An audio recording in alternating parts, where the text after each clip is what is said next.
Have you noticed something strange? Some societies are filled with intelligent and hardworking people, yet they remain economically fragile. Brilliant graduates, creative entrepreneurs, hardworking traders, innovative young people, and creative artisans. And yet unemployment rises, frustration deepens, productivity declines. And increasingly, many young people begin to wonder whether efforts still guarantee success at all. Why?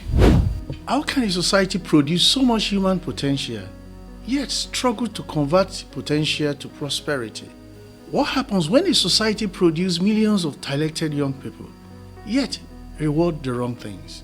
Over time, people adapt, not towards value creation, but towards survival, towards visibility, towards shortcut, towards proximity to power. One of the most dangerous things a society can do is to confuse the existence of talent as the existence of systems that can convert those talents to productive use. Because talent alone is not enough. Hard work alone is not enough. Even intelligence alone is not enough.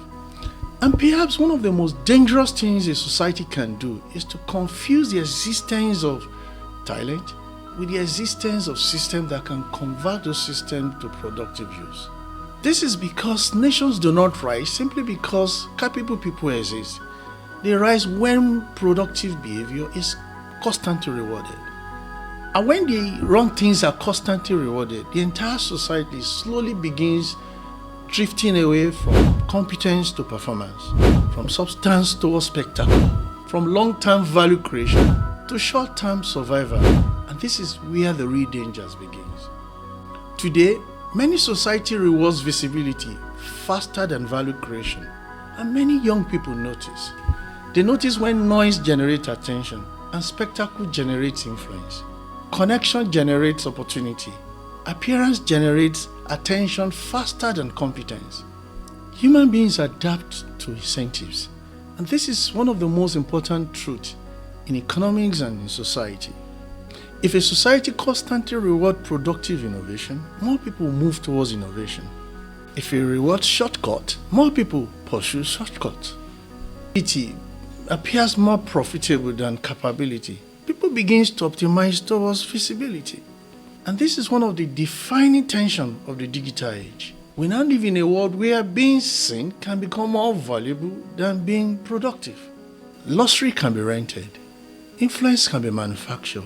Status can be stimulated, and perception can be so different and far away from reality. A person may look successful online while remaining economically fragile offline.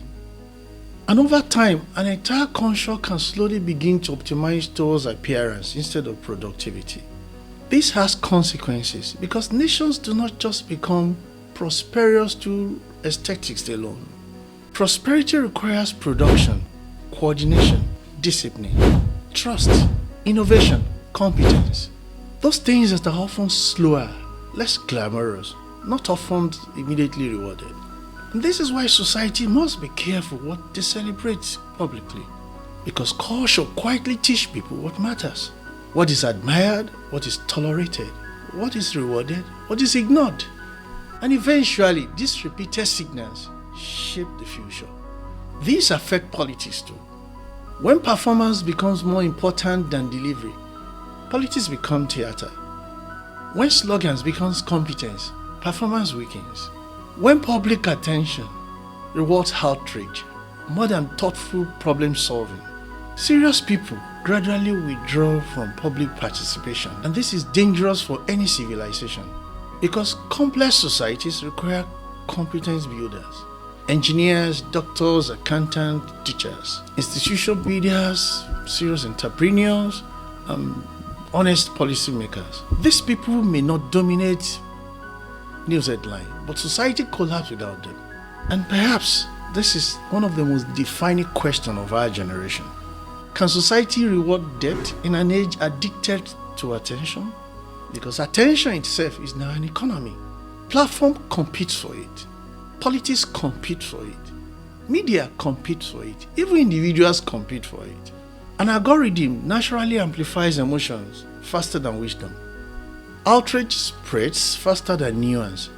Performance spreads faster than reflection. Simplistic certainty spread faster than careful thinking. And slowly, people begin feeling deeply pressured to act quickly instead of thinking deeply. But civilization cannot solve serious problems through noise alone. Housing shortage, educational systems, healthcare reform, infrastructure, artificial intelligence, food security, economic systems. These challenges do not disappear because people argue loudly online. They require competence. And competence requires things that modern culture struggles to reward consistently. Patience, discipline, humility, study, long-term thinking. This is why ethics matters economically as well. Because ethical societies create boundaries around what should be and what should not be admired. Not every display of wealth reflects value creation. Not every influential voice deserves influence. Not every visible person is contributing meaningfully to society. And perhaps one of the most cultural shifts societies must recover is respect for builders. People who create real value quietly. People who solve difficult problems constantly. People who strengthen systems instead of merely criticizing them. Because in the end, a civilization survives not because it produces the most noise, but because it produces enough competent people willing to build its future.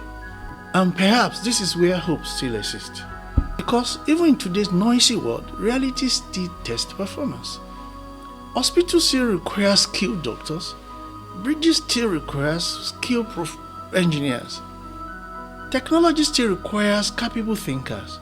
Institutions still requires trustworthy people. Substance still matters. And this is why the future may belong to not those who attract attention, but to those who create value beneath the attention economy. This is because abundance is not built through visibility alone. It is built when society constantly rewards contribution, competence, innovation, trust, and long-term value creation. And that means the future is still open. I'm Segun Oke, the Abundance Evangelist. If this conversation resonates with you, please share your thoughts. I'd like to read them. We are building this understanding together and perhaps learning what truly deserves our admiration again. Please subscribe to this channel. Share it to others. Hope to see you in the next episode. Thank you.